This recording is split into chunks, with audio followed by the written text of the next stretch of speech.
welcome to episode 99 of Geeks Who Like Sports. As always, I am Ray Carcillo here in Los Angeles, California, joined by my best friend in the entire world over in Philadelphia, Pennsylvania, Lee Elias. Lee, how are you doing today? Some people may call this the Wayne Gretzky of episodes, which means this is going to be the greatest episode we have ever done with a number 99 on it. That's fair. When we get to 199, 299, 899, 1099, sorry. Until we hit 2099, and then we're in the future, and then it becomes, and then we basically have a whole new universe. And that is a tremendous geek reference, number one. Thank you. Applaud you on that. Strong guy would come out. Thank you. You know what we're talking about. Okay, episode 99. Excited to be here. We are at the cusp, Ray. The cusp of warmer weather here in Philadelphia, Pennsylvania. Yes. Something that you know a lot about out there in beautiful Los Angeles, California. But in Pennsylvania, it is about to go above the 30s and low 40s. It's going to get to the 60s this week, which means, boom, busting out the shorts. Boom, working outside. Boom, going to be cold again probably a week after that. But I'm going to try and enjoy it because God knows this has been the longest winter ever, metaphorically speaking, of course, if anyone has had a true long winter, God bless you. But in reality, I usually love the winter. I usually love the cold. Yes. But it turns out, Ray, that when you can't do anything, it sucks. Yeah. So I'm kind of waiting for the warm weather just to come back so I can go skating. And, of course, naturally, the warm weather will last for about a month. Then it'll get too hot. And I'll be complaining about that like most of the United States does. And then, we'll be cold again. And it's almost a year since the pandemic started, and I may be feeling some of the effects from that, Ray. In fact, by next week, by the next time we record, it will be officially 1 year since the NBA shut down.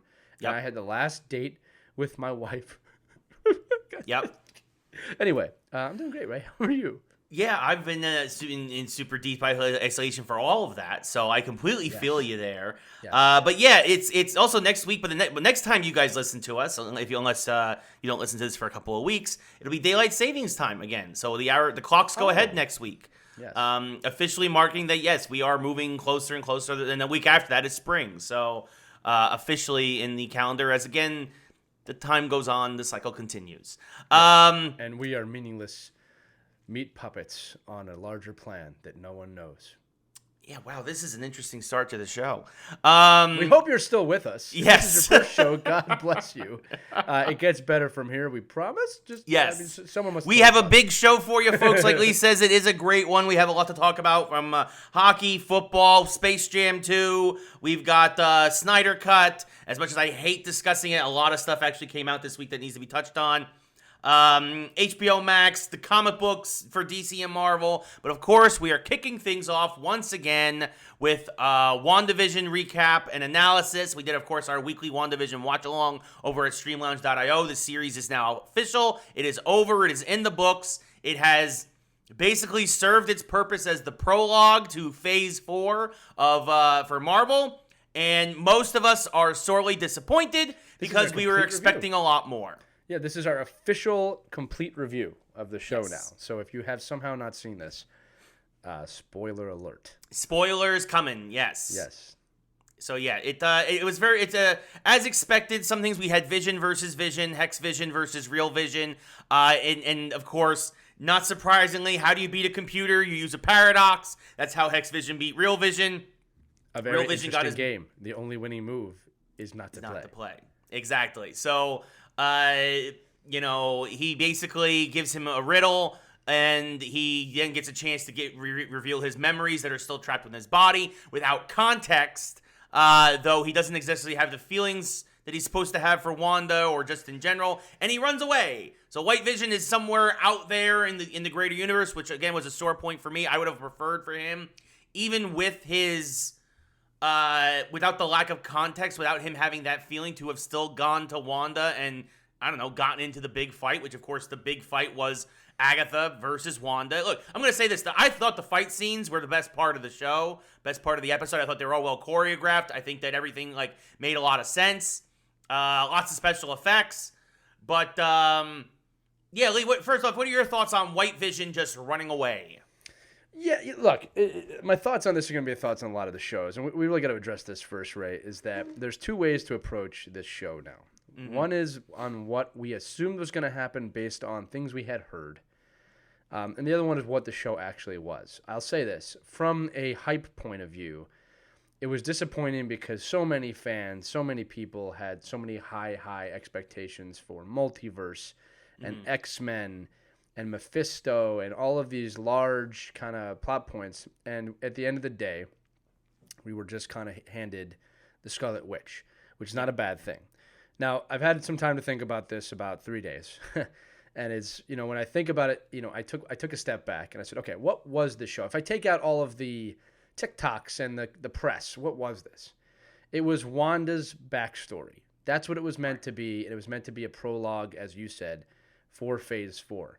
And it did, in a lot of ways, accomplish that. It filled in the cracks of a lot of stuff that's probably going to make the movies better. Yeah. So they don't have to tell the backstory in the movies. Now, I think one thing that is, I don't want to say it's unfair, but I guess I didn't anticipate was that they were not treating this TV series like a movie. I think we all thought we're heading into like a Marvel cinematic level show. That means it's, and it did have a high production budget, but it's going to be a movie, right? It's going to be like a 5 hour movie. And the truth is that that's not what it was, right? It was we got a lot of Wanda's backstory, which really, if you think about it, we haven't had much of that up until this point. Obviously, we got the twist with Vision of who is Vision, who is White Vision. We got to see that. With Wu, we got to see his character build, which will lead right into Ant-Man. Obviously, with Photon, we got her backstory, which will lead right into Captain Marvel 2. Right. We got Wanda turning into the fully powered Scarlet Witch, which will clearly lead into Doctor Strange. Ray, I'm sure you've heard at this point that one of the big Easter eggs in that show that we didn't really notice the day it aired was that the music at the very, very end, at the end of the cutscene of Wanda in her astral form as Scarlet Witch was actually the Doctor Strange theme in a minor key and slowed down. That has since been it's insanely obvious too. It's not like a maybe. It is absolutely the Doctor Strange theme.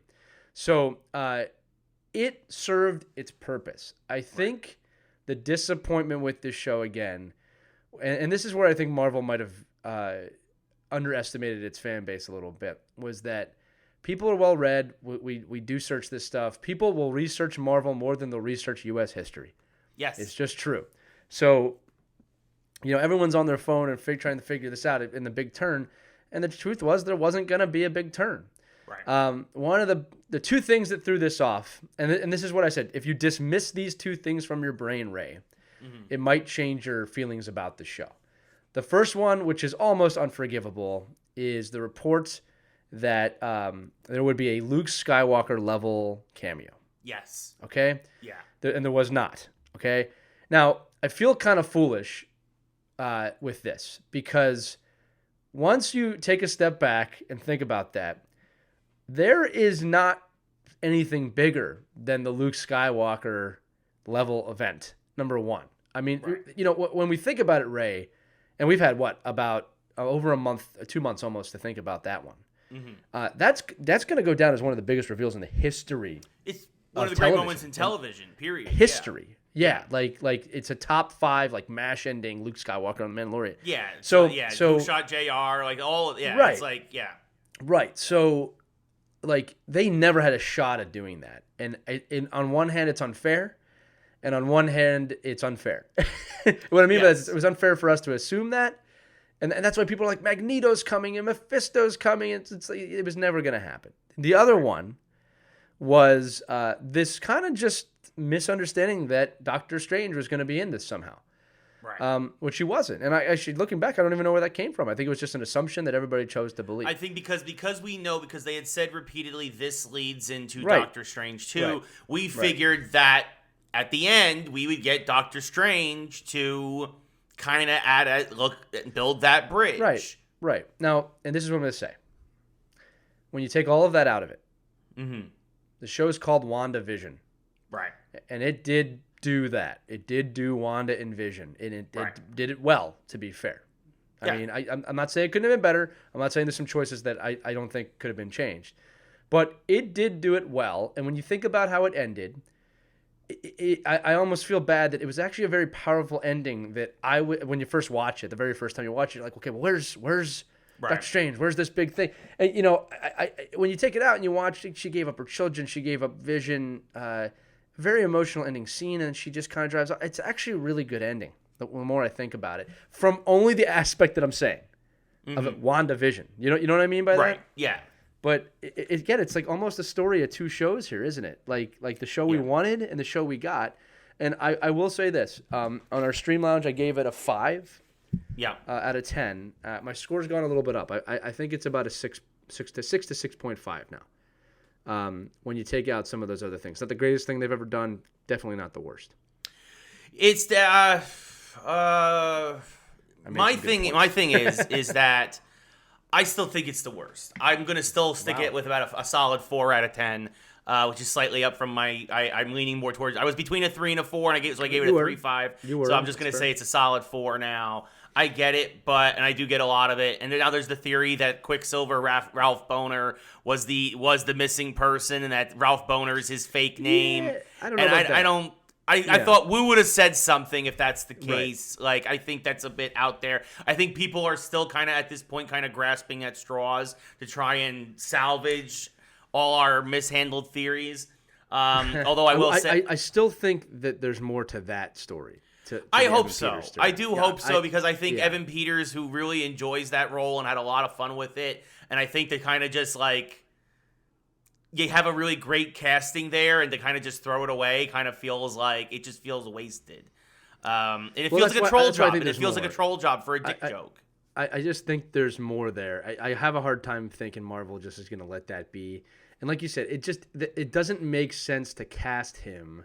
Yeah. Just for that. So just as a I giant think there's misdirect. more there. I think there's more there that we'll find out. Well, that was disappointing, though. That was very disappointing. No, for sure. And that goes to the fact that, like, if you're not trying to get people to speculate, you don't make that kind of a casting. You cast somebody else. Like, you do something else. Like, that... Or you just bring back the original... Or you bring back the original Quicksilver. Right. Yeah, like... So... Yeah, that's why I said I think there's more there. I will say this, in spite of everything I said before, that was something I was disappointed in. Yeah, that they could have clearly. And here's the thing: I do put that on the show because they did it. That wasn't just a rumor. Right. They didn't do anything with the multiverse in this show. Right. Now, when we did finish the show, Agatha said, "You've released something. Yeah. You've done something. We don't know what that something is, but." It was a prologue. It's setting up a lot of different things. You said on our live stream, and I agree with you, that this probably will be elevated in time as movies come out. Yes. But it did its job. Again, it's still very soon. It's still tough to watch it now with, like, having to dismiss certain things. But the last episode, I still think it felt a little bit rushed. But it did do what it needed to do. It gave us Wanda's backstory. It set up the next phase.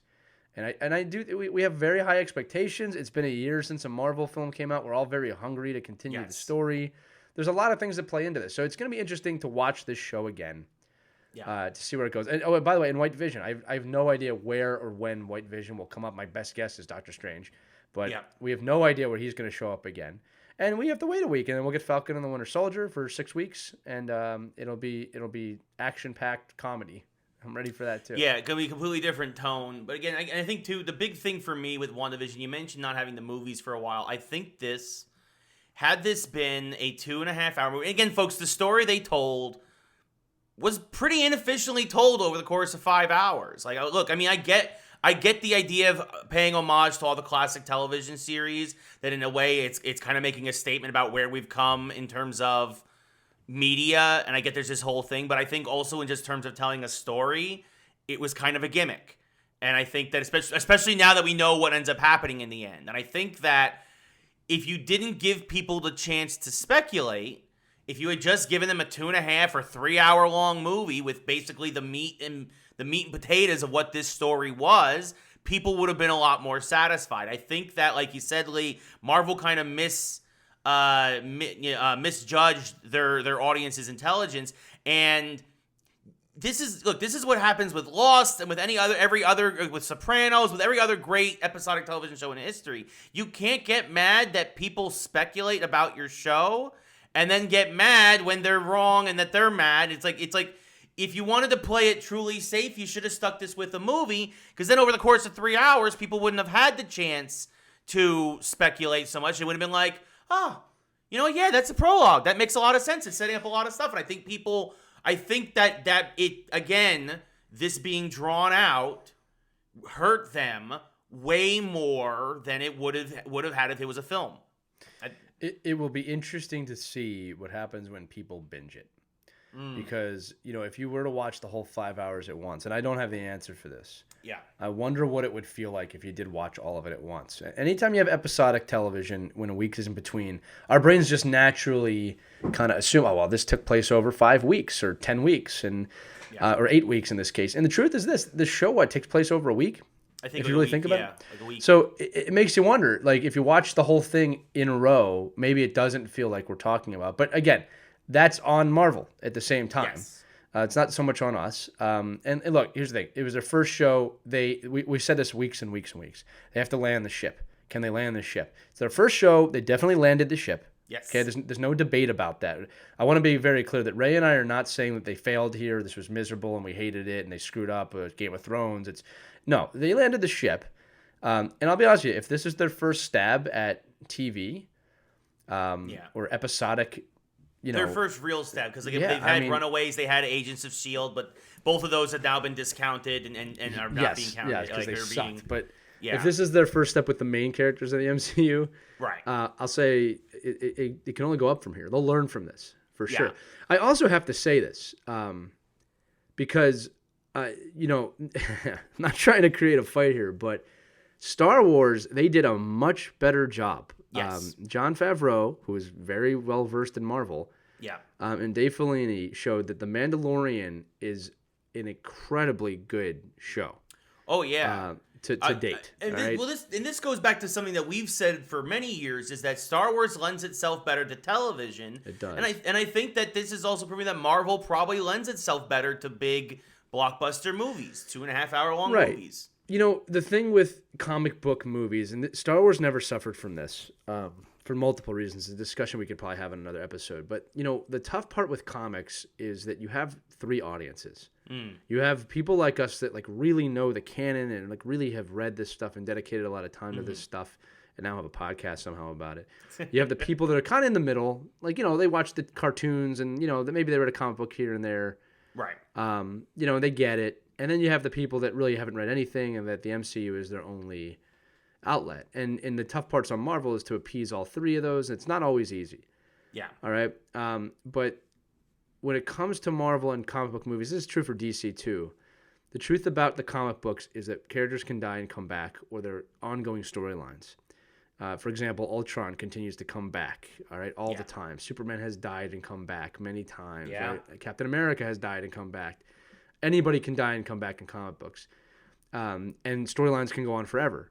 And in cinema, they don't technically and typically have the patience for that. It's very rare that you see a villain return after a movie.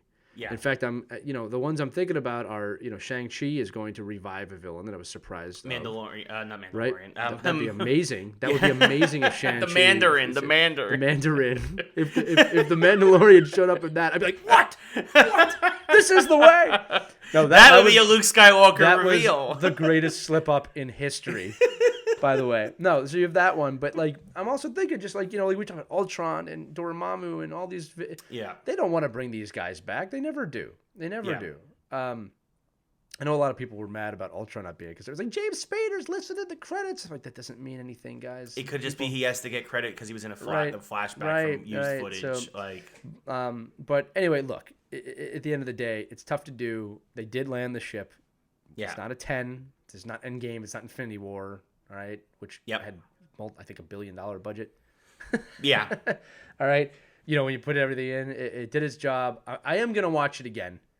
And I'm going to try and watch it like a few episodes in a row over the course of a week to see if it feels different. But I'm not going to do that yet. Yeah. All right. And I'm looking forward to Falcon and the Winter Soldier. Just so everybody knows, we will be live streaming that on streamlounge.io every Friday night at 8 p.m. Eastern, 5 p.m. Central once it launches.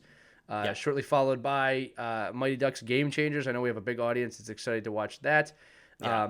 Ray and I will debate the Snyder Cut after we see it. I'd say, Ray, it's got to rank a 6.5 out of 10 for it to be considered for a live stream, or it's got to be below a 2. But anything between those two, we're not going to do it. Yeah, it's just a miss or whatever. Yeah, we'll see. We'll talk about that in a bit. But yeah, before we move on from WandaVision, just want to hit a couple more quick points. They do introduce the Darkhold, which is a huge deal. Huge. That can establish Blade. It can establish a lot of other big magical-based beings in the universe, not to mention...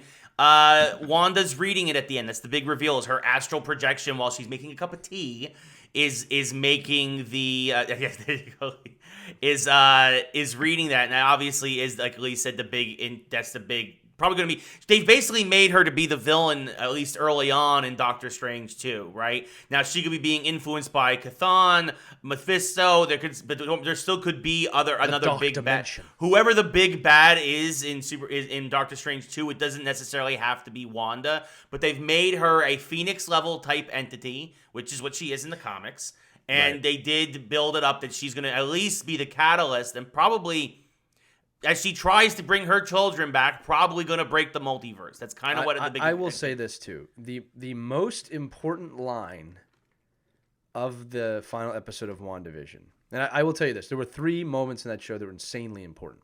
Yeah. But I think the most important was Agatha saying, "The Scarlet Witch is more powerful than the Sorcerer Supreme." Yep. Which means that she is more powerful than Doctor Strange. Yep. All right, which also means that, as Ray said, she is. I'm expecting there to be a Civil War-like villainy with her and Doctor Strange that has to be, broken because they have to fight a common enemy. I mean, and the big thing is, I would not be surprised if Agatha comes back. I hope she's going to. I mean, they set that up on purpose. Yeah, exactly. They kind of like Wanda just kind of leaves her in kind of like how she had the town of Westview, like in a prison of her own mind kind of thing. And yeah, Doctor Strange is going to need help. You could see, I wouldn't be surprised if you got a bunch of magic users, like Brother Voodoo or something, suddenly, like in the Marvel universe, to try and stop Scarlet Witch. Like you could see, like. At the end of Doctor Strange, you have his friend who goes off. I mean, that's going to be part of the movie. I mean, the Dark Dimension's not gone. I mean, there's a lot of things going on there. But I think that's the most important thing. We know Baron Mordo is obviously still out there. You could have like a magic level Civil War. Yeah. Right. And then I think that was the most important thing. I think the second most important thing was, Vision discovering. He says, "I am Vision," and then flies away. Yeah. Don't know where he's going, but I mean, you did see some of the Mind Stone imprint on White Vision. It'll be interesting to see where that goes. So, by the way, going back to that is the first character I think I've ever seen revived like that, to my knowledge, Ray. In that way, where they've killed a character multiple times and he's coming back. I haven't seen that before. And Superman doesn't count. And then the third most powerful thing was just Wanda's understanding of the Darkhold at the end. I mean, that's not really something somebody said. But Ray, there is one question. Yes. Above all else in this show that wasn't answered, that I think that everyone is on the edge of their seat to have answered, and it's devastating that we didn't get it answered. Where's the damn beekeeper, Ray? Yeah. Where's that the is beekeeper? A really good question. We don't know where the beekeeper is. We don't know who. There was a few loose strings that they never tied up in this, and I don't know if it'll ever be fixed or what. The rabbit, the beekeeper. Yeah, I mean, again, the rabbit you can at least write off as a red herring and whatnot, like as a nod to Nicholas Scratch and stuff. But like, yeah, there were a few loose strings here that I think that only add to the dissatisfaction. Also, by the way, I just want to put out the theory that the fact that we realize that Wanda's powers are super amplified by the Mind Stone, or a sliver of it. She even says that the vision she creates is a sliver of the Mind Stone that lives within her.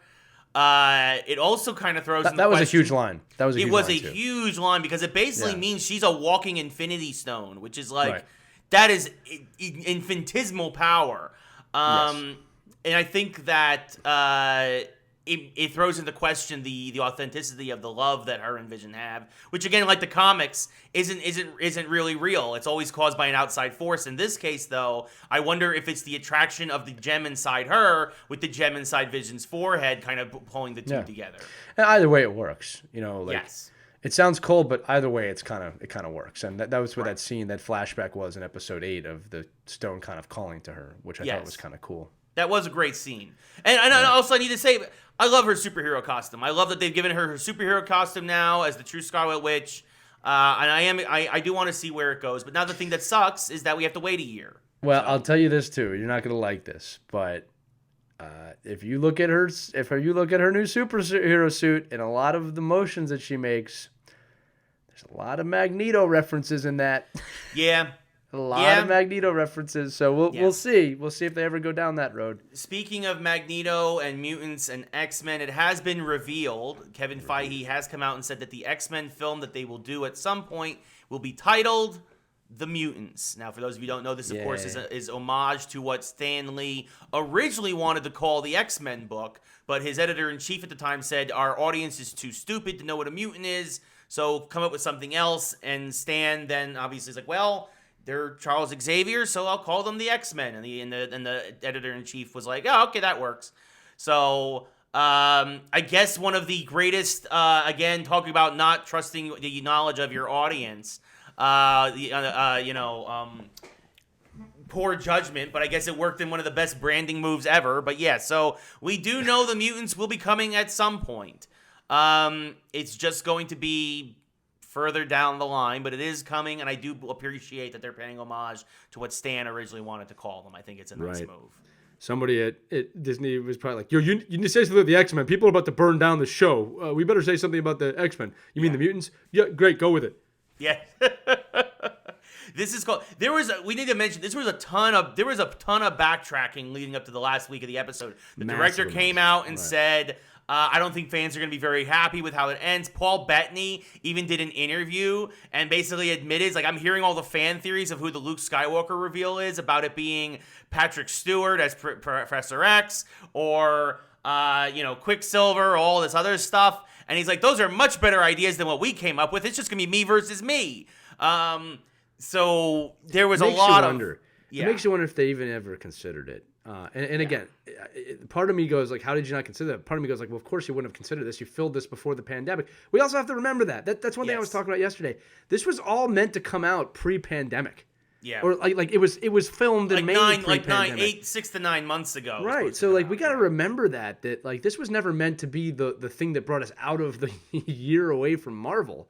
It was meant to bring us out of like 4 months away from Marvel. Well, yeah, we were supposed to have had Black Widow 2 at this point, and like all this other stuff. And so we got to remember that. Like they didn't have this level of intuition in mind. That's why I said when you review this show in your head, friends, you got to dismiss certain thoughts. Like it's not fair for me to judge this show based on my own wants and needs of what this should have been or what they told us. Like you got to judge it on exactly what it was. It was about Wanda. It was about Vision. It was called WandaVision, and they did a good job with that. We got the order. And that makes me think, too, Ray, just looking ahead, that Falcon and the Winter Soldier, I think we're going to get backstories on Falcon and the Winter Soldier. I think that's exactly what that show is going to be. We're going to get their backstory, and they're going to push the universe forward a little bit and fill in the cracks for whatever the next movie they're going to be in is. Yeah. You know what I mean? No, so I think we're definitely going to get some of that. You're also going to get the fight over who gets Cap's shield and stuff like that. Yeah. It makes you wonder if either of them are going to get it at this point. Well, I mean, that would be the interesting thing is that, how exactly that happens. But I think you have to have a Captain America. I think it's just going to be who. Sure, and I hope it's Sam. I mean, that's kind of what it should be. But I mean, they've both had it at some point in the comics, right? They've both taken over for Cap. I just like the idea of a non-superhuman having the power. That's kind of cool, right? And also, we saw some great images this week from Thor: Love and Thunder that's filming right now. Yes. Natalie Portman looks jacked. Yeah, people were freaking out. She's like, she's got muscles. It's like, well, she's become Thor. Yeah, I don't know why that's a big deal, but good job breaking that stigma. Again, filming out in Australia, which I'm sure makes Chris Hemsworth very, very happy. So anyway, lots coming from Marvel. Not a bad first step. I would not call it a misstep. It's a first step. It's a baby step. It was a prologue. It was not as much as we expected. But yeah, they got a lot of other stuff coming. They also got stuff coming in June in the comics. Marvel Infinite Destinies. Which is basically they're bringing back the Infinity Gems again in the comics for an event. Speaking of things coming back. Yeah, exactly. It's going to be focusing on new heroes, though, that they've introduced in the last couple of years and how they interact with the gems, and you might have some really interesting fights there. But yeah, so Marvel's got a lot going on. They want to keep the gems. Obviously, the gems are still going to be a big part, probably, of the MCU, which is why they're trying to keep them at the forefront of the comics. I don't have a problem with that. Look, like I'll give you Doctor Strange did Daleks for decades, and it's Doctor Who, you mean? That's what I said. And Doctor Strange and Doctor Who. No, Doctor Who, thank you. That is definitely a correct correction. Doctor Who did Daleks for decades, and then it got old, and they switched it up. And that's what Marvel will do as well. And all the other stuff. Yeah. So speaking, and then moving on now to the other side of the coin. Dick. To DC, who... Look, I'm not super excited for Marvel's big event, the Infinite Destinies, but I am super not excited for this one for DC. It's called DC Infinite Frontier. And basically what they're doing is they're saying, we're going back to pre-Crisis on Infinite Earths. There's tons and tons of universes. We realize we've messed up. We got to do what we're trying so desperately to do what Marvel does, which has literally hundreds of thousands of universes. We had that originally. We did that first. And then in a way, obviously one of the great classics, Marv Wolfman, Crisis on Infinite Earths back in 1985, condensed the DC universe into one thing, erased characters from existence to streamline the continuity, make it easier for fans. And for a long time, this is what it was based off of. Then they expanded to 52 dimensions. They had the new 52. That was a disaster. They tried to reboot Batman and Superman. Everybody hated that. And now... Just for context, the new 52 stopped me from reading comics. Yeah. Like, that's how bad it was. I stopped reading comics because of that. I was like, this is a money grab. Yeah. It's horrible. Sorry, I just had to say that. You got to understand, for Ray and I to stop reading comics, I mean, the new 52 did that. By the way, off Infinite Crisis, which was great, which is amazing. Yes. They did a great job setting up the new 52 and then dropped the ball massively. Flashpoint and all that other stuff. They did good job. That's the thing is DC can't follow through, and now can't get out of their own way. This feels like a slap in the face. Like if you were still on board with them the last 20 years, this is your chance to get off the crazy train, folks, because this is absolutely ridiculous that they're going back to the way things were. I mean, I get that, yes, the writers will have an immense freedom to tell the stories they want to tell. But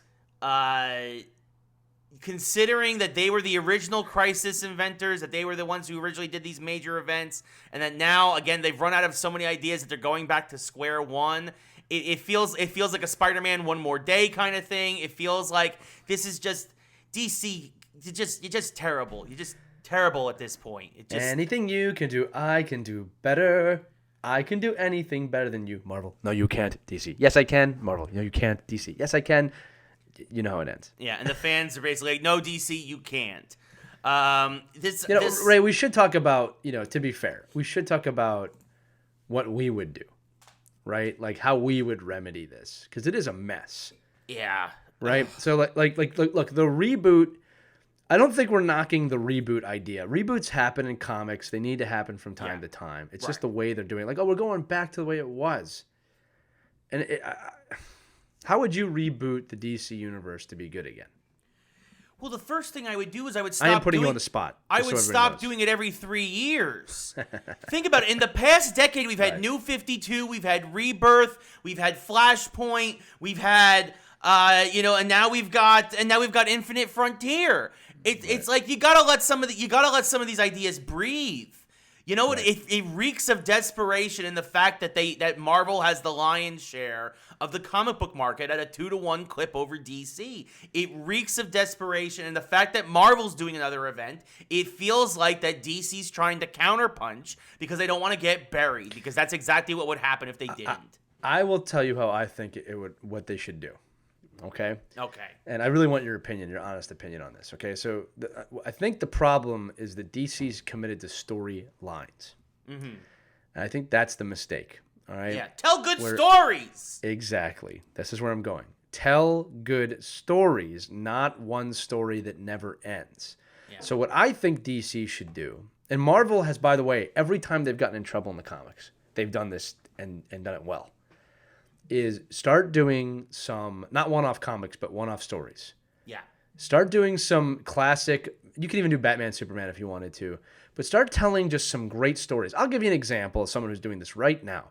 Kevin Eastman and the Teenage Mutant Ninja Turtles with The Last Ronin, which is one of the best comics I've probably ever read. 2 issues in. I mean that. It's a 5-issue miniseries. It's incredible. That's what DC needs to do, is start getting back to its roots. Just tell 5...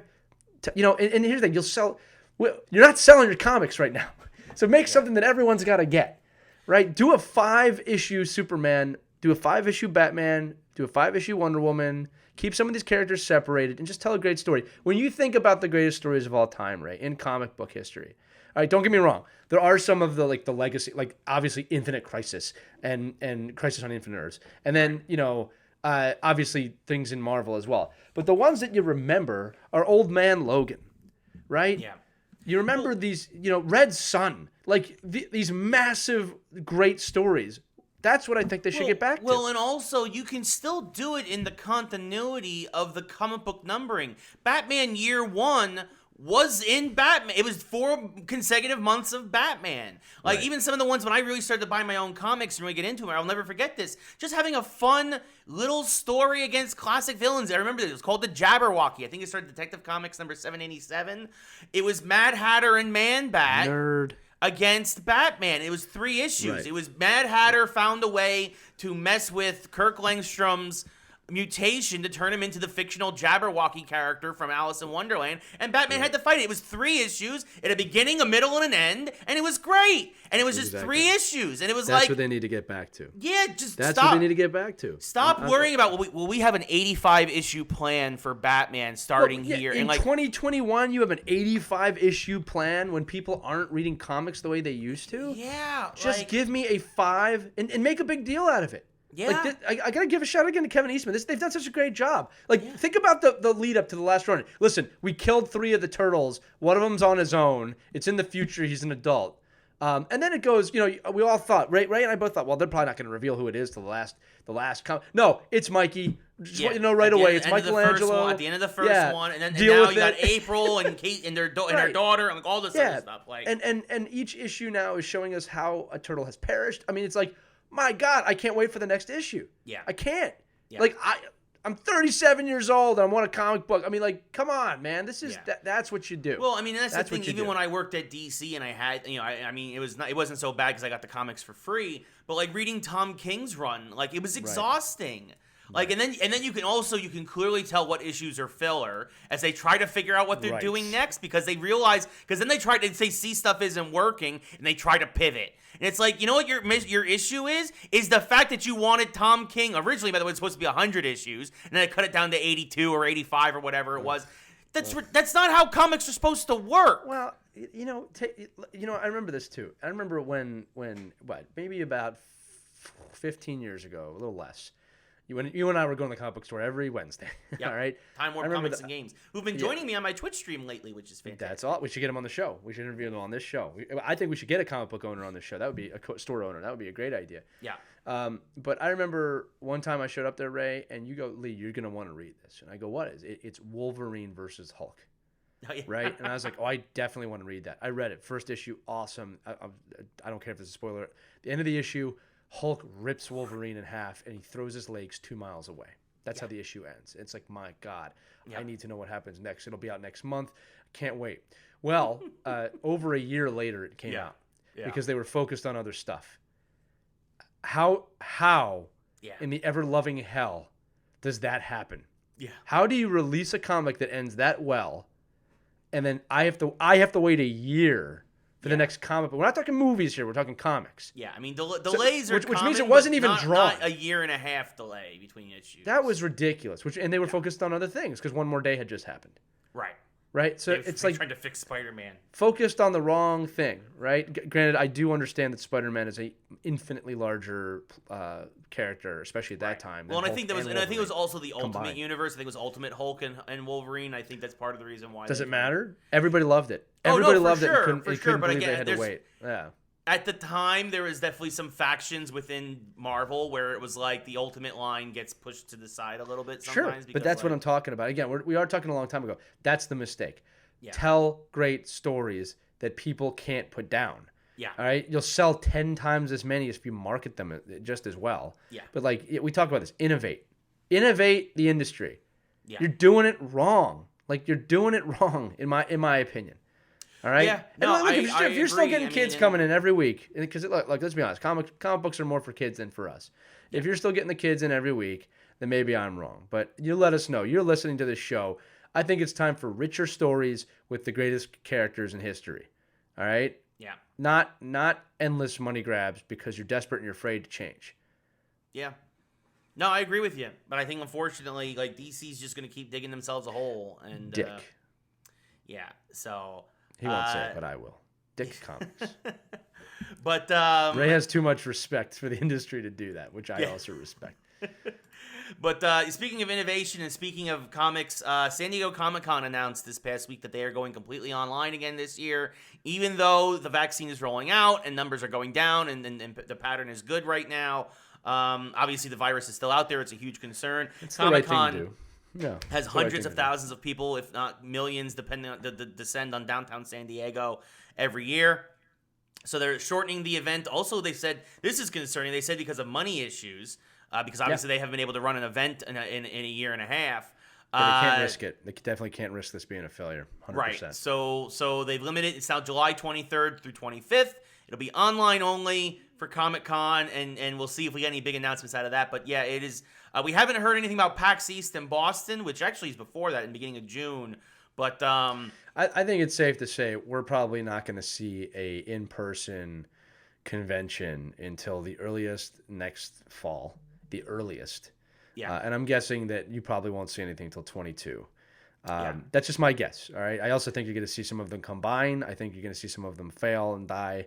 When it comes to San Diego Comic-Con, what I'm really interested in is to see if any of, Marvel and DC specifically, if they decide to do any kind of reveals at that, because that is typically where they do most of their massive events. And DC last year pulled out and we're doing Fandom. Yeah, which was okay. It was fine, but it really hurt Comic-Con and that's a shame too, because Comic-Con is a thing on its own. Well, and again, we'll see what happens. DC doesn't care about you; they care about their money. That's it. Right. So, who's been messing up everything? It's been DC all along. Yeah. So, but yeah, I agree with you. I think the first thing we have hope of seeing would be PAX Prime, PAX West in Seattle. Yeah. The first week of September.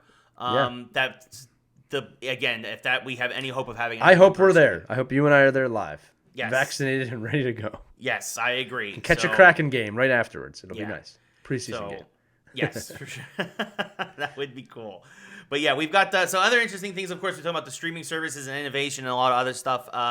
So HBO Max, this is something interesting. The AT&T, Warner Brothers has said is that they are thinking about lowering the price of HBO Max by a couple of dollars, realizing that $15 is a lot for a lot of people. Well, and they don't have the content to back it up. Right. Not yet. Yeah, and this happened with, I saw this happened with WWE Network. WWE Network didn't take off until they went from 20 to 10, 20 to 15 to 10, then WWE Network took off at $9.99 a month.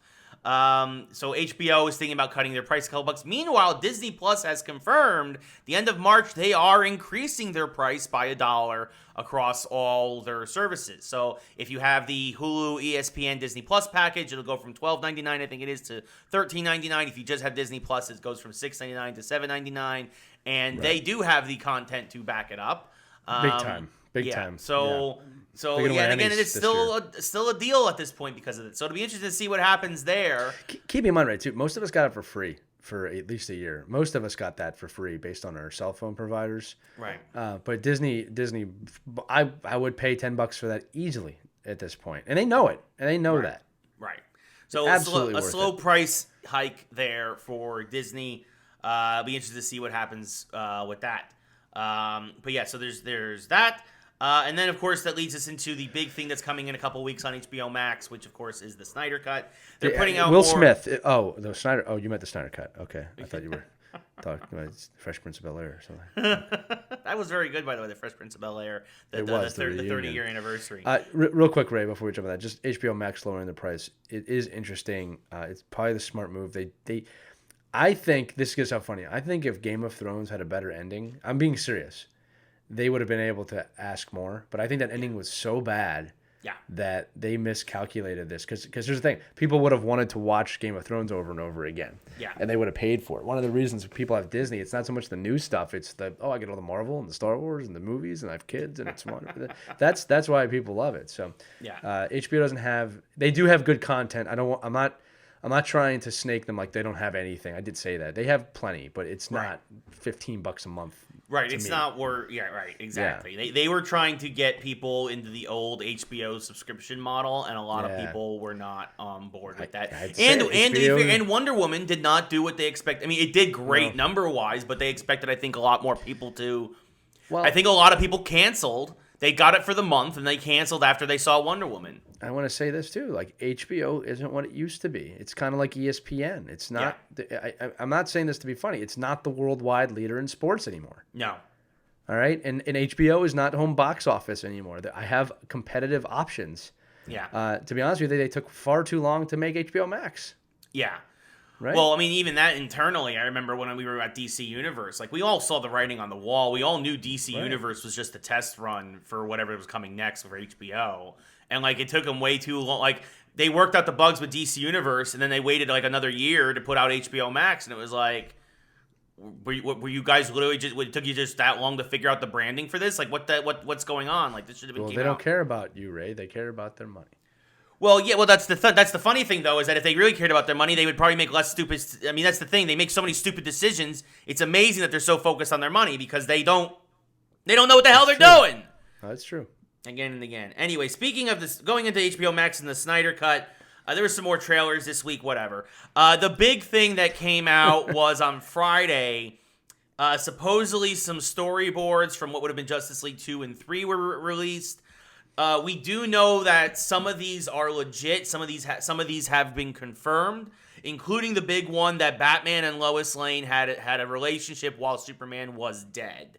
And basically, here's the big major plot points. Batman impregnates Lois. Basically, Superman raises the kid as his own. Oh my Meanwhile, God. Lex Luthor builds the Legion of Doom, which we knew with like Deathstroke, Riddler, Black Manta, basically all the villains they had established in the other movies.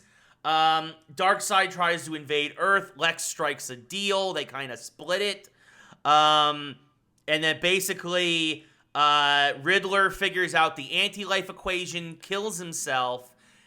Lex gives Darkseid the anti-life equation to entrap Superman, making him the evil Superman that we know that is under Darkseid's control, as in the Nightmare storyline. And that basically, in exchange, Lex gets like half the Earth. Darkseid basically turns everybody in the world to parademons. Flash, Batman, Cyborg, and there was one other person I can't remember, basically kind of the holdouts. And it's basically the Nightmare timeline. Green Lantern finally shows up after all this, even though they're in the Nightmare timeline for like 5 years. They send Barry back in time to reset everything. They do, but at the end, to save everybody, Batman sacrifices himself to stop Darkseid. The son that Superman and Lois were raising, the adopted son that was actually Bruce's son, they raise up. He becomes the new Batman. End of trilogy. And boy, does it sound a lot like Infinity War with all that time travel and all that other stuff and having to reset things and spending 5 years in the Nightmare timeline and all this other stuff. And again, that's why people are kind of like, is this real? I mean, there's enough there that we know is true, including like the torn in half Cyborg, the return of Green Lantern, the illegitimate son between Batman and Lois Lane. There was stuff that Snyder himself has confirmed that these people are like giving credence to some of these leaks, but then there of course is a side where it's like, that sounds a lot like Infinity War. But again, also though, it is DC and they're very unoriginal and they've been trying to play catch up to Marvel the whole time. So wouldn't it make sense that they literally just steal Marvel's playbook in terms of the time travel and all that other stuff because they don't have an original thought left in that entire organization? Either way, this sounds like garbage. The whole thing, if I've been bleeding hope for Justice League Snyder Cut for weeks now, and this leak only makes me think even more that thank goodness that hopefully they do not make a sequel, that hopefully this does not revive Zack Snyder's vision of the DC universe because it is terrible. Please just let it die. It is ridiculous, and I have almost no hope left now for the Snyder Cut. This is what I'll say about this, is that some of the stuff you're talking about tracks with Justice League, whether it's Snyder Cut or the one that was actually released. Obviously, we see that future. We see Dark Superman. We know Lois is dead. We don't know anything around it. But yeah, that's even right. to me, That's what triggered the anti-life equation in Superman. Is he sees Darkseid kill Lois. Anyway, sorry. right? No, it's just man, well, we gotta keep in mind their storyboards number one, and storyboards often change dramatically. Look at Rise of Skywalker, completely different film in storyboards versus script versus reality. It does seem super far fetched and kind of crazy. I'll say this, Ray, just kind of looking forward. The most important movie DC is ever going to make is Flashpoint, which is coming up here in the next few years. And I mean that it's the most important movie they will ever make, because in my opinion, this is me throwing a Hail Mary, but that movie is going to either make or break the DCU forever. All right, because you got Keaton in it. We've talked about this. You got Affleck in it. So if it's done right, there's heavy, heavy potential to right the ship, get on the right path. We know The Batman is coming out. But if they mess it up, it could be a Batman and Robin level screw up. Yeah. Which would break the DCU. That movie broke not just the DCU, but comic book movies in general. Yeah. All right. So I am more hopeful than pessimistic about that film, to be honest with you. The idea of time travel with Flashpoint, that's not something they don't have claim to. They've had that for a long time. Oh, for sure. If they do it right. In fact, the TV show did it really well. Yes. The TV show Flash has unbelievable amounts of time travel and unbelievable amounts of flashes. I mean, there's at least 10 flashes in that show. Oh, yeah. In some episodes, there's 7 or 8. What's his name? John Wesley's ship or something. Right. Like they go back for... I mean, there's a lot of Flash in that show, and it's they did a good job, in my opinion. Yeah. So Flashpoint's a very important movie, and that will either be my ticket to continue to watch whatever they put out, or maybe stop watching.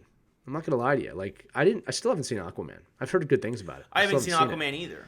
That's not good. That's not good if you're a comic book fan. You know what I mean? So you can let us know in the comments if we should go watch Aquaman. If enough people here tell us to watch it, I will. Otherwise, I mean, it's got to be on HBO Max at this point, right? So, in fact, we don't know. It says a lot, man. So that's I couldn't even get through Birds of Prey. Yeah, I didn't watch that either. I started watching it. It's just not fun. It's not great. It's not a great movie. It's boring. I don't know what else to say to you. Yeah, I saw Shazam at a DC screening, and it was just kind of like Shazam. it was all right. I gave it a 6. It was a 6. Look, my 6. point is you can get through it. You can get through it, and I haven't rewatched it, but you can get through it. Yeah, I mean, I've heard good things about Aquaman too, but like that just shows DC's priorities. Their biggest hits right now are their 8th and 9th best superheroes. Right. Like, let's be honest, folks. Aquaman and Shazam are not their biggest superheroes. Yeah. Like, they keep messing up with the big ones. Well, and then obviously the other thing about DC is The Rock, Dwayne The Rock Johnson. Black Adam, yeah. Which is exactly what they need, to be fair. And I just hope to God they know what they're doing with that script. So we'll see. We'll see. Speaking of things I hope that Warner Brothers knows what they're doing with, Space Jam 2 released its first images this week, and it looks like a lot of fun. It looks like the Space Jam that we know and love. Obviously, those starring LeBron this time.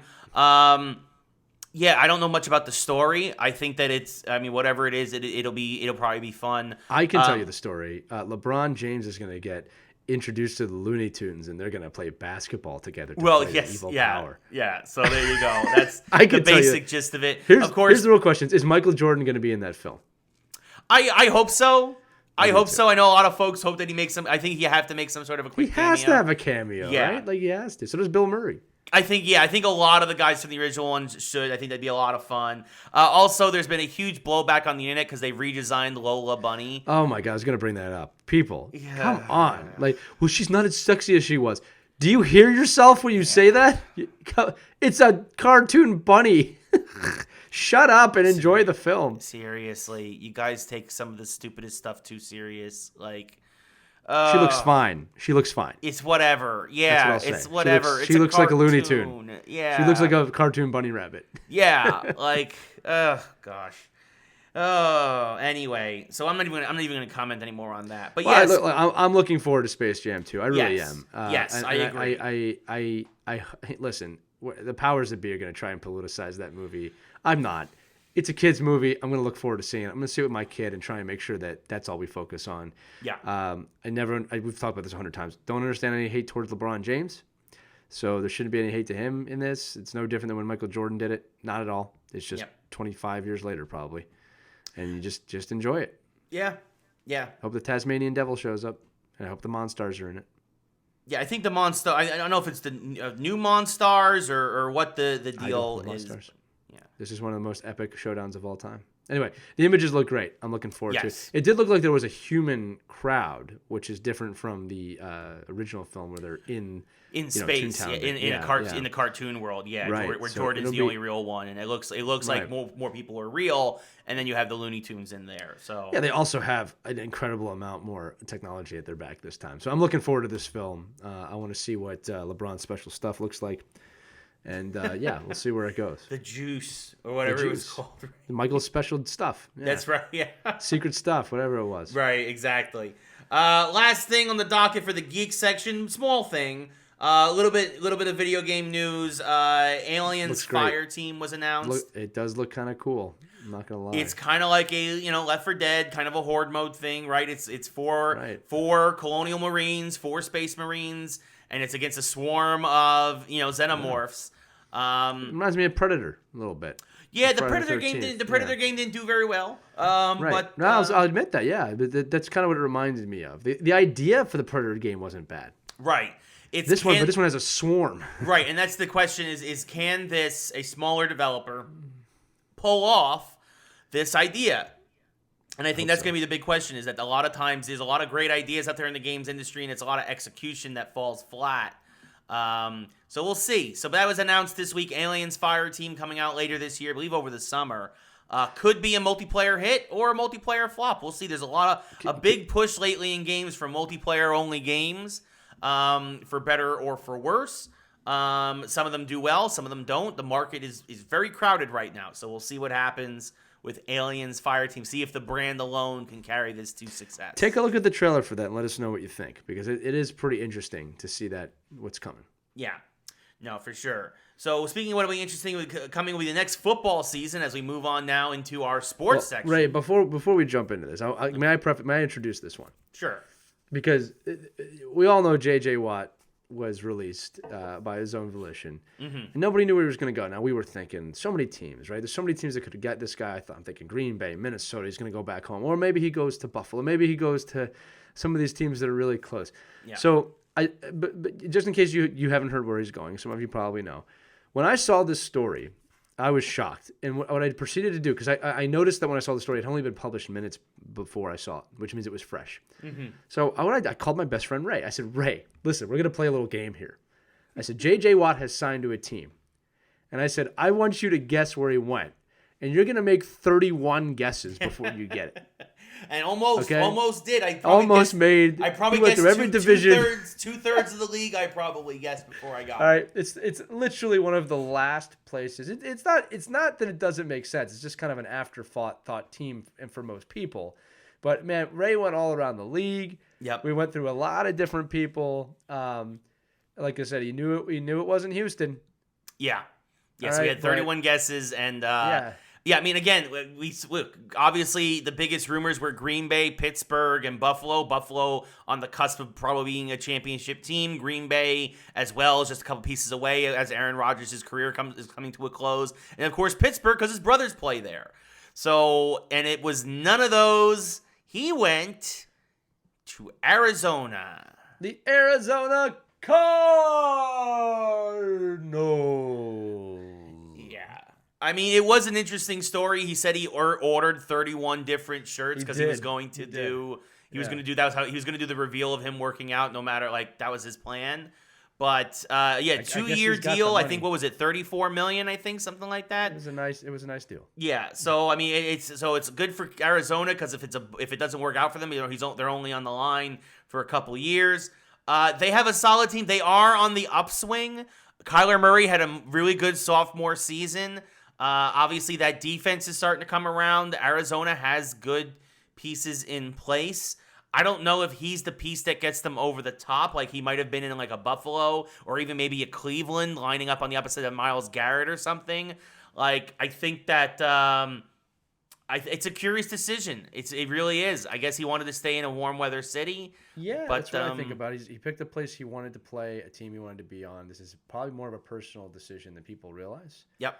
Weather plays into these things. Like, nobody wants to play in -10. Not when, especially as you get older. Yep. Yeah, and not to mention, I'm not in any way calling out the fans of the Arizona Cardinals, but there's just not as many of those as some other teams. So this might be a place, he could probably just play and enjoy the rest of his time. And guy probably loves Arizona. He grew up in a very, very cold area. Arizona is dry and warm, and they have a pretty new stadium, right, Ray? Yep. And relatively, yep. Yeah, it's a nice. It makes sense on a personal level. It'll be very interesting to see what he does with that team. But again, if the Cardinals are on their way to a Super Bowl here, yep. I mean, but like, let's be honest. What kind of an aging athlete would leave a team and then go to another team and then just take them to the Super Bowl? That doesn't happen. Wait, what? Yeah, it happens a bit more often than you actually expect. But if anything, this also... Kurt Warner would get credit for that, too. I was just about to say, for me, the first one that comes to mind is Kurt Warner. But going to Arizona specifically. Right, but yeah, obviously. Right. But also Tom Brady, of course, just last year. But this is also going to be interesting because it also lends more weight to Russell Wilson wanting to be traded or to have his offensive line fixed, because now suddenly you have another tremendous pass rusher within the division that he'll face twice a year. And he was one of the most sacked quarterbacks in the league last year. And if Seattle doesn't get their act together, that team might completely implode, and their chokehold on the NFC West might finally crumble. It's already starting to. Yep. It's already starting to. So it'll be interesting. There's huge news that he went there. I just can't believe that was the team he picked. But hey, look, good for Arizona. They must have did an amazing presentation, treated him to the nines, and explained to him why he needs to be a Cardinal. Yeah, I mean, I guess, and they also were one of the first there to line up for him, because it took a little while for another one of those teams we were talking about, Pittsburgh, to restructure the contract of one Big Ben Roethlisberger, because he was a huge salary cap hit for them, but they did successfully restructure. Ben will be a Pittsburgh Steeler for at least one more year, which is a big deal for them. And obviously, he wants to try to retire as Steeler. He wants to play his whole career there. Yeah, as he should, he should. Right, but hopefully now also that'll free up a lot of money for them. Specifically, again, it's a little too late to go after JJ, but they have some big free agents like Juju Smith-Schuster, who I really want to go to see go to the New York Giants. Please, New York Giants, open up your checkbook, get Juju Smith-Schuster, get a legit number one receiver. Don't try and draft one. We know what happened last time when you drafted a receiver without Beckham. Anyway, so yeah, I would. So that was big news as well. That was the big probably free agency news as we're a couple weeks still before the official free agent period really starts to begin here. Things really you'll start to see deals start to fly in the NFL. The other one, Alex Smith was released by the Washington football team. No surprise here, him too, big cap hit for them. Great comeback story. He's got nothing to prove to anybody, but let's be honest, folks, there was a couple games he missed late in the season because that leg of his was barking. Like, he will never be the same, and the fact that he was able to get out there and win as much as he did and play as much as he did. Plus, now it looks like Washington, they want to see what they have in this kid Heineke. He played well in the last game of the season, and then, of course, against Tampa Bay in the playoffs. Couldn't quite get them over the hump, but that Tampa Bay team was just a powerhouse. Yeah, I think I feel bad. Can you imagine? Yeah. I mean, at least they can say they lost to that team. Yeah, no, exactly. But I mean, look, Alex Smith, great player, has nothing left to prove. This is probably going to be the end of his career. I don't see another team taking a flyer on him just because he's such a huge liability with that leg. But he says he wants to play at least one more year, but we'll see. We mentioned Pittsburgh with Big Ben. In Pittsburgh, by the way, any thoughts on Alex Smith or Big Ben Roethlisberger or anything about that? The Big Ben one in Pittsburgh makes a lot of sense. I think that was the right move for the team. I don't think it's time to move on. I think he's got some football left in him, and I think that a lot of the thoughts of his decline are grossly overestimated. I don't think he's anywhere near as bad as people are making him sound. I think he's still a force. He's not Big Ben from 10 years ago. Right. But if you put the right team around him, they're a threat by far. And the first half of the season showed that. Yeah. Big time. We're forgetting they were undefeated for most of the season. Until they started to get a lot of injuries on defense. Right. That's really what hurt them. They're a lot closer than I think people realize, and I think that that makes sense that he's staying there. In terms of Alex Smith, we'll see. I'm sure someone will sign him. I actually do. I don't think he's going to retire, but someone will sign him for a 1-year contract. Like I said, Seattle could sign him if Wilson moves. I mean, there's a lot of teams that could probably use a character guy like that. And to be honest, a good backup. Look, you can't underestimate for most teams having a good backup quarterback that supports. Quick side story. It's kind of funny, and I'm not trying to bring it up again, but Tom Brady has a great relationship with the backup quarterback in Tampa Bay. In fact, I didn't know this at the time, but when he came off that boat drunk, that was his backup carrying him. Yeah. Right. And he said he's always there to back me up. It's an important role. Yeah. Even if you don't play, it's an important role. Yeah. So, well, they're talking. I think we'll see him about go somewhere. The best backup in the league, probably Chase Daniel. There's talks about trading him for it's picks. the second best backup in the league. Well, yeah, I mean, nobody knows what Foles really is anymore, if he's a starter or a backup. Foles is the best 4 to 5 game player in league history. He's the greatest backup in league history. He's an MVP of the Super Bowl. There's a statue of him, not of Carson Wentz, but of Nick Foles. There's a statue of him and Peterson, who's not there either, at Philadelphia. God, that's got to be the biggest, weirdest slap in the face ever, right? There's no statue of you, but there's a statue of him. Anyway, let's move on to hockey. A few stories in hockey. Yes. Hockey's in a weird spot right now. I think is. next week we'll start looking at the standings a bit more. Still a tiny bit early to start making calls on that. I will say, though, the New York Rangers, as predicted, very much in the hunt and starting to find their scoring touch and starting to find their way a little bit. Still not playing as good as they need to play to really make the playoffs, but definitely better than they were playing to start the the season. teams they have. They beat the Devils twice. They beat Buffalo. Those are the teams they need to beat to get fat on, like the other teams in the division have. Unfortunately, they're getting their butt kicked now 3-1 against Pittsburgh. That's early in the third. They're going to probably drop. That's a huge. If they lose that game, that's huge because then they fall again 6 points back of both them and Philly for the final playoff spot. The Rangers are.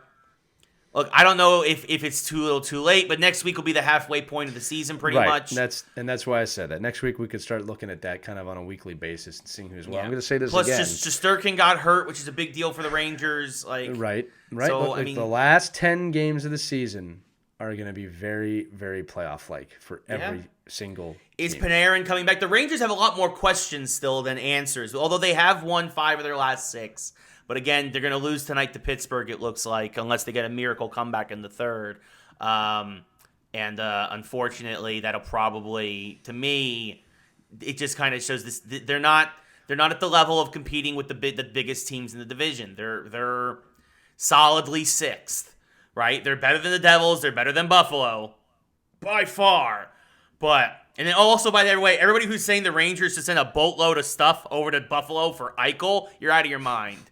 You're out of your mind. That's not going to be what changes the Rangers all of a sudden. You get Jake Eichel. Eichel's a great player, but it's just the most New York mindset, yes, right? Trade the farm for the star. Yeah. We got this great prospect called Snyder. We're going to send him a first-round pick, Capo Caco, and Julian Gauthier for Eichel.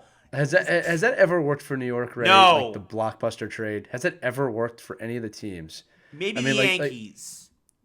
No, it doesn't count because you've always had homegrown talent. Right. We've always had a homegrown talent at the core.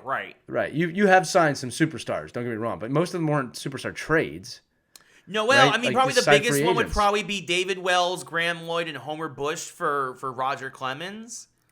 Sure. Yeah, that was a but big still. One. Look, the team wasn't built on that trade. But no, my point is that I can't think of. No, the Yankees have always been a core a team that builds from their farm system. Right. I can't think of one blockbuster trade that built a team for a championship. Actually, the only one I can think of is Eric Lindros from Quebec for half the Flyers that ended up being a key component to the Colorado Avalanche winning the Cup.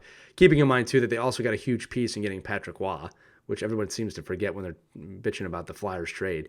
Yeah. But, no, it doesn't work that way. You need solid 4 lines. You need good defense. You need a good goaltender. One player is not going to be the be-all, end-all. Even Wayne Gretzky did not win cups most of his career when he wasn't surrounded by greatness. Yeah. No, it's true. It's true. He got the LeBron's the only one. LeBron's the only one. Wherever he goes, you're probably going to be in a final at some point. Right. He's at least going to get you to the final. Yeah, and he doesn't get traded those places. He signs in those places. Right, and then he rebuilds the team around him. He's basically the de facto GM. But yeah, speaking of the Penguins, who of course the Rangers are losing to right now, this was a big deal in hockey because most people in Pittsburgh are stupid. No, I'm joking. I'm sort of not really joking. Wow, but cold. Oh man, I don't agree with you. They basically there was a bunch of they like most arenas now they started allowing limited capacity in the arenas, and basically even though there's still a mask mandate in Pennsylvania, there was a lot of fans who took their masks off once they got inside, and in order to try to save face, quite literally, somebody on the social media team photoshopped masks onto some people in the stands. Specifically, they actually did a side-by-side. They cropped the Getty image of the photo of the fans in the stands, and then you can see people who had like the we call the diaper mask, where it's around their chin. They photoshopped it so that it shaped it over the top of their face to try and get away with it. The person who did that supposedly has been reprimanded, but. Look, what world are we living in? It's a bad look all around, right? It's a bad look all around. There's like layers to this, right? Yeah. One is the fact that fans weren't wearing masks. No, yeah, that's a way to look at that too. One's the idea, fans weren't wearing masks in the arena, which I'm not going to get into the debate of whether they should or shouldn't. That's one layer to it. All right, the next layer is that the Penguins media team said, we can't show this because of the league rules, so we Photoshop them to save face. Then there's another level of somebody took the time to recognize that the photo was Photoshopped, looked up the original photo, told it to the press, and then there's the fourth layer of the press running with it. It's just like 2021 problems. Yeah. Look, here's the deal. This is how I break it down in my head, Ray. There are rules in an arena every game. Yeah. Right? There's rules. You can't do certain things. And right now, one of those things is not wear a mask.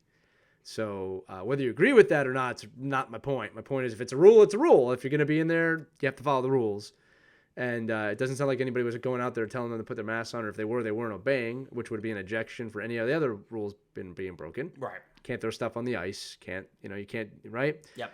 So it's just ridiculous. I will say that it's a good thing that's the big problem in the NHL right now, and not all the teams that have had COVID, which has, by the way, stopped. Yeah. Stopped. Yeah, it seems like they've got it under control. One more Flyer had it, but he was out for a day.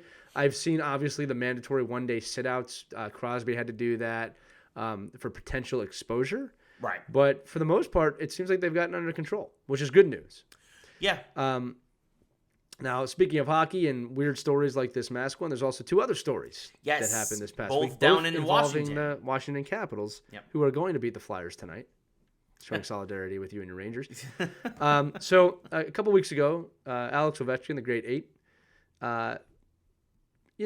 speared someone in the balls, lack of a better word, really effing hard. Yeah, I felt it. There's no denying it, folks. Right, I felt it. And he got a $5,000 reprimand, slap on the finger for doing that. A lot of people thought that wasn't enough money. That's not a lot of money for him.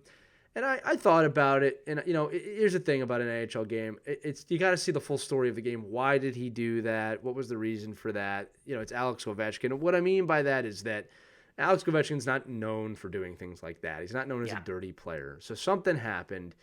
The league is not going to sit or reprimand their potential all-time leading goal scorer who's on a mission to try and beat Wayne Gretzky, who's already lost 30 games of his career because of COVID, because of that, which could legit be the 20 to 30 goals. It could legit be that difference.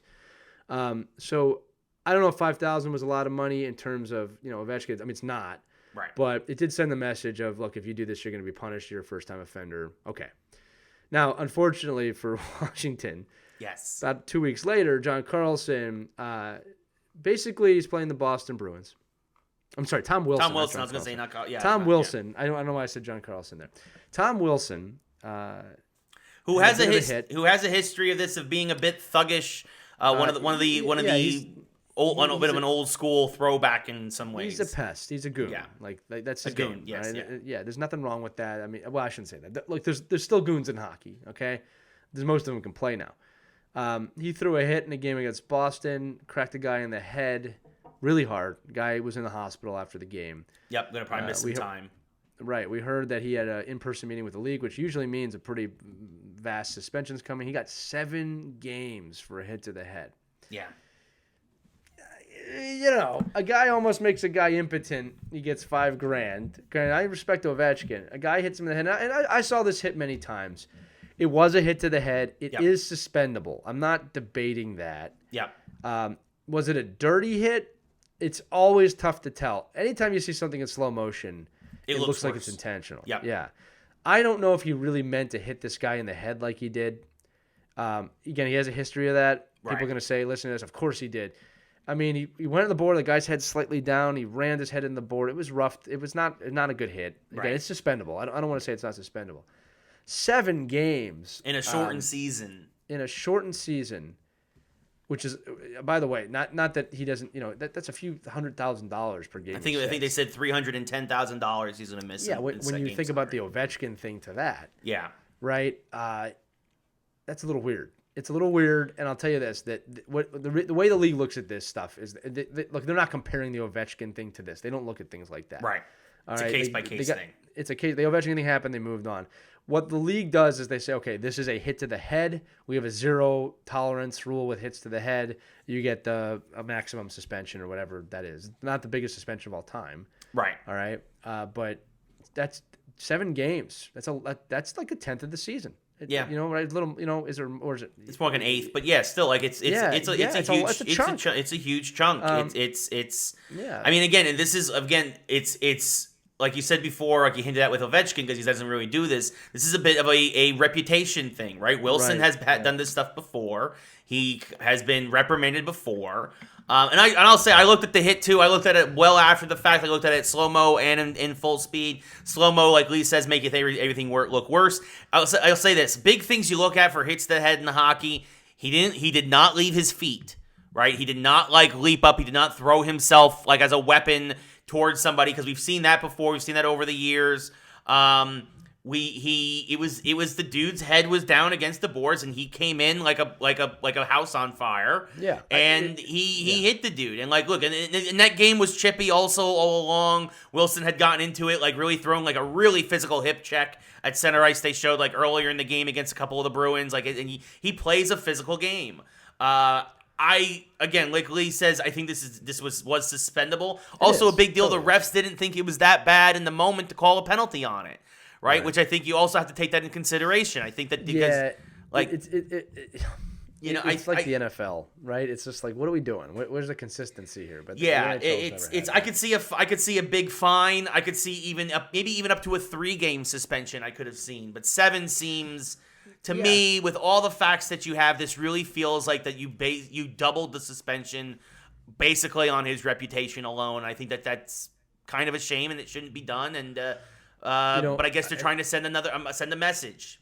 I'll tell you something else that happened after that was quizzical to me, or something that didn't happen. I should say there was no massive fight. No, the league has really changed. This is something that 10 years ago there's a bench clearing brawl. You have the goalies at center ice fighting because of this. Yeah, and not. I mean, there was a little bit of for chirping and pushing, and of course, yeah, no, but not grabbing them. They were grabbing them, and there was potential for a fight, but not one fight there. And I've been hearing fans, older fans around the league saying "Oh, my team's not tough anymore." And no, this is the NHL now. Nobody wants to be the guy that starts the fight. Not to eventually get the instigator penalty, but that's just a different type of athlete now. Do I think they're as tough as the athletes from the 90s? No. Not in that way, no. I do think they're skating 3 times as fast, and they're putting their bodies on the line a lot more. But no, in terms of toughness, gladiatorial toughness, no, they're not. They're not. But that's not the league anymore. The league has changed. It's based on skill. Conor McDavid is the best player in the league. He's the fastest player in the league. Everyone's trying to catch up to him now. All right, so... it just shows you it's an interesting change. It makes you wonder, if there was a bench curling brawl, does he get a 7-game suspension? Yeah. I don't know. I don't know the answer to that. But hockey's changed quite a bit. 7-game suspension for Tom Wilson. Again, repeat offender. That does play heavily into it. But yeah, I don't know if that necessarily was deserved here. But this was, again, a default hit to the head, you get suspended type penalty. Yeah, no, again, not arguing that he should have got suspended over, just arguing over a bit of the length. The length is lengthy. But yeah, it's very lengthy. So, Yes, that's the hockey world. Moving on now to basketball. The big thing, of course, happening today as we're recording this on March the 7th is the All-Star Game. Yay. I have no idea what's going on in the All-Star Game. I legit don't care. Team LeBron is winning over Team Durant by 20 at halftime. The one thing I will say that was fun is that because they didn't do the slam dunk contest because of social distancing. They did do the 3-point contest though. And Steph Curry won for the second time in his career. He won back in 2015. He won here. He won at the buzzer beater. He won at the last shot. He won 28-27. On a last second shot, because I also remember they introduced also now there's 1 point for certain shots, then the last shot of a rack is worth 2. They've now added 2 3-point balls that are they're almost half court shots with the Mountain Dew, called the Mountain Dew ball, because of course it's got to be sponsored.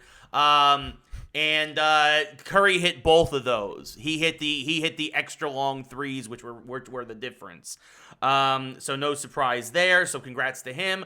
Also, some quick last-minute substitutions because Joel Embiid and Ben Simmons were removed from the All-Star game because of contact tracing. They do not have COVID, but they were in contact with somebody who might have. So they have been Barber. Way to go, Sixers. Yes. Okay, all right. Speaking of basketball, other things in basketball, somebody I guess who's maybe being uncanceled, Blake Griffin has signed with the Nets as a free agent. As they continue to build a super team over there in Brooklyn. I love the memes going around where everybody's like, Brooklyn keeps signing all these guys just to stop this guy, and they show Julius Randle of the Knicks because until Brooklyn wins a championship, it's even as bad as they've been for the past 20 years. It is true that New York is still a Knicks town, not a Nets town. That's just the way it is. It's just like the Rangers and the Devils. Yeah. Exactly. It's the same thing, and even the Islanders. Like it's just unless you're really winning, like it's the team that plays at Madison Square Garden in the heart of Manhattan. That's the team. That's the face of the city. It is what it is, folks. So go ahead, Brooklyn, sign all these guys. Sign whoever. Sign Jordan, why don't you? Pull him off the bench, whatever. Sign whoever you want. Until you win something, you're nothing. Maybe Jason Kidd's available. Yeah, probably. Goodness. Well, yeah, you got Steve Nash as the coach. Just have him come off. He'll be a player coach again. So there you go. So, yes, that was a big, I guess that was a big signing for them. I mean, I will say this. I like Blake. I hope he does well, even though I root vehemently against Brooklyn. Look, all I'll say this is that the top team in the Eastern Conference of the NBA is the Philadelphia 76ers. Yeah. And Brooklyn Nets are half game behind. And the Knicks, if I'm correct, they're only like 4 games behind. 5.5 behind, yeah. All right, not yeah, they're in there. They're right in the middle, number 5, right in the middle of the pack to make the playoffs right now. Yeah, so... And again, that would be huge because if you get, remember this year it's a little different because of the shortened season. Also, basketball's only 72 games this year instead of 82. Top 6 seeds are automatically in. 7 through 10 have to do a play-in series. So if the Knicks can hold on to one of those 4 or 5 seeds, that would be huge because that means they would be legitimately in the playoffs, especially if they can get up to the 4 seed because then they host the first round series. At Madison Square Garden in New York City. Yeah, that's a big deal. Having home court advantage for the Knicks is a big deal, and the Knicks, like a lot of teams, play better at home. It's just a fact. So we'll see what happens. Again, and again, folks, I said it a couple of weeks ago. I don't think the Knicks are making a super deep run, but I think if they get the 4 seed, I think they could get to the second round. I think they could win that first round series. But anyway, so that does it for sports. And speaking of basketball, actually, that's a great way to go right into our mashup this week. We mentioned, obviously, you're talking a lot about basketball here. We've got a lot with Space Jam happening earlier. And so our mashup this week is what other cartoon and what other athlete would you like to see in a Space Jam style crossover? It's a great mashup. Yes. It's a brilliant mashup. Yep, Lee came up with it again. Yep. It's true. Yeah. Ray, you go first. Cartoon. First, let's start. Well, okay, you want to start with the athlete or the cartoon for you? So I'm just gonna come. I already have my idea.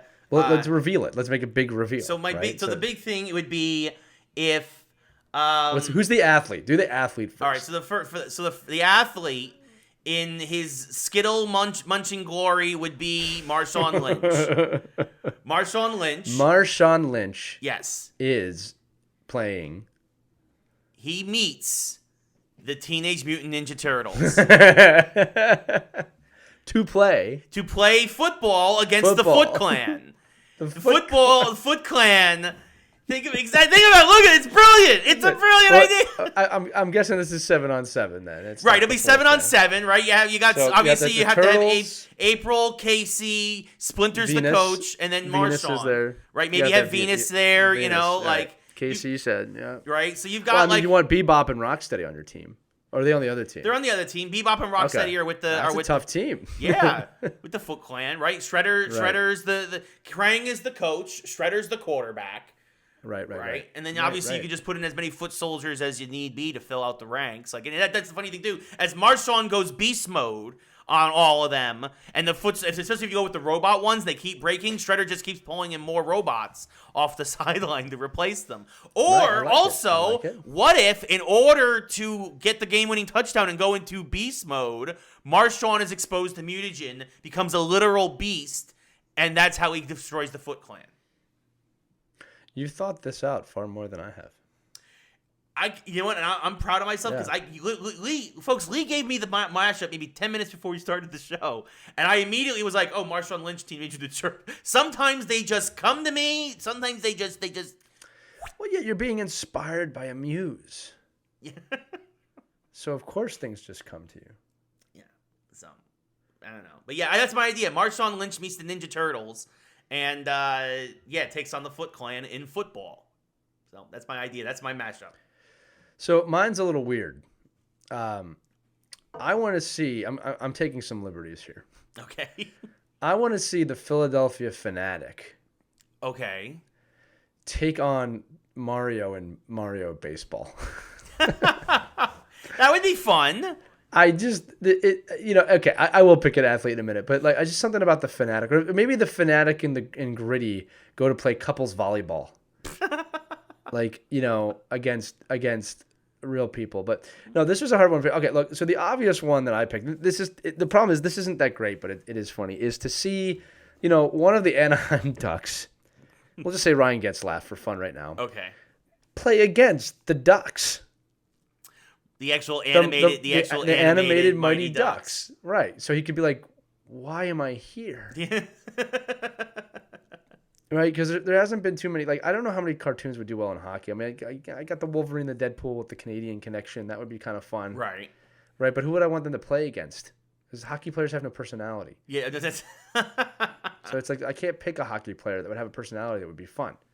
Yeah. I mean, that's the thing is, Ovechkin's got a lot of personality. Right? No, but you can't stick these guys in the nuts, right? You got to play fair. Yeah. So, to be fair, actually, this does show you that basketball really does lend itself the best.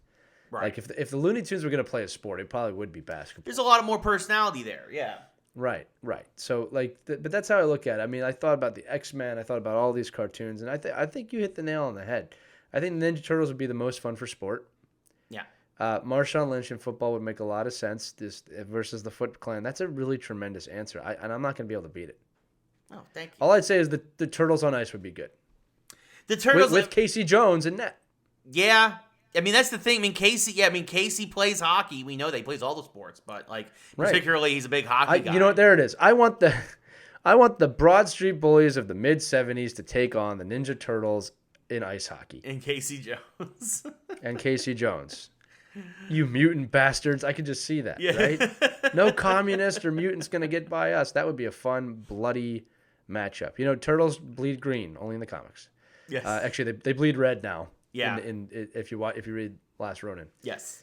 Which makes sense. I mean, I'm pretty sure they have red blood and stuff in real life. I presented the idea, Ray, and as always, you have perfected us, thus making us the greatest team up of all time. Yes, we are the greatest mashup. Geeks Who Like Sports is the greatest mashup of all time.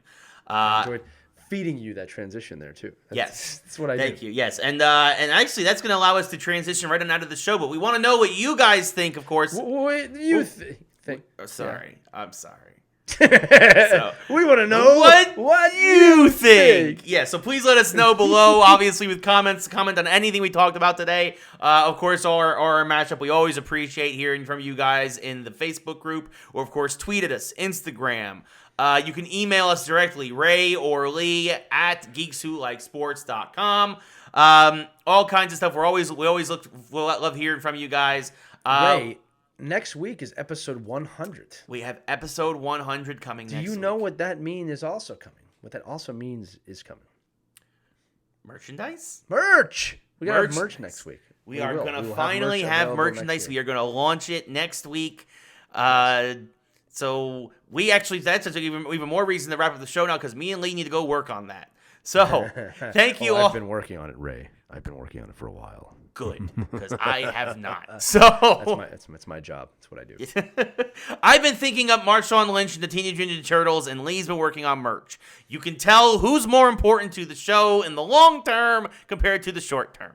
No. Well, no, that's highly debatable based on what you just said, because I don't necessarily agree with you on that. The fact you were able to come up with Marshawn Lynch and the Ninja Turtles is far more valuable than T-shirts. They're both very valuable. Fair played. Excellent.